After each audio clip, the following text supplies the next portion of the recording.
നാദാപുരത്തു നിന്നും 7 വയസ്സുകാരനെ തട്ടിക്കൊണ്ടുപോയ കേസ് പോലെ മാതാപിതാക്കളെ സംബന്ധിച്ച് അല്പം ആശങ്കപ്പെടുത്തുന്ന വാർത്തയാണ് കൊല്ലത്ത് നിന്നും കേട്ടത്.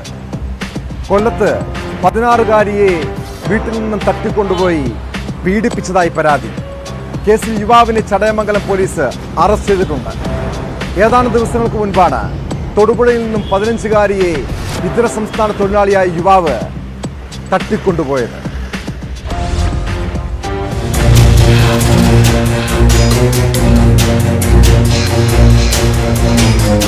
പെൺകുട്ടിയെ കാണാനില്ലെന്ന് ചൂണ്ടിക്കാട്ടി കഴിഞ്ഞ ദിവസമാണ് മാതാപിതാക്കൾ ചടയമംഗലം പോലീസിൽ പരാതി നൽകിയത്. തുടർന്ന് പോലീസ് നടത്തിയ അന്വേഷണത്തിനൊടുവിലാണ് കുട്ടി തേവന്നൂരിലുള്ള യുവാവിൻ്റെ വീട്ടിലുണ്ടെന്ന് കണ്ടെത്തിയത്. പെൺകുട്ടിയുമായി യുവാവ് 2 വർഷത്തിലേറെയായി സൗഹൃദത്തിലായിരുന്നു.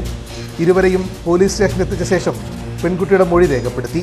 മൊഴിയുടെ അടിസ്ഥാനത്തിൽ പോക്സോ വകുപ്പ് പ്രകാരം യുവാവിനെതിരെ കേസെടുത്തു. മെഡിക്കൽ പരിശോധനയ്ക്ക് വിധേയമാക്കിയപ്പോൾ പെൺകുട്ടി പീഡനത്തിനിരയായതായി കണ്ടെത്തി. കോടതിയിൽ ഹാജരാക്കിയ പെൺകുട്ടിയുടെ മൊഴി രേഖപ്പെടുത്തി. മാതാപിതാക്കളോടൊപ്പം പോകാൻ വിസമ്മതിച്ച കുട്ടിയെ ബാലികാ മന്ദിരത്തിലേക്ക് മാറ്റി. മെഡിക്കൽ പരിശോധനയ്ക്ക് ശേഷം കോടതിയിൽ ഹാജരാക്കിയ പ്രതിയെ റിമാൻഡ് ചെയ്തു.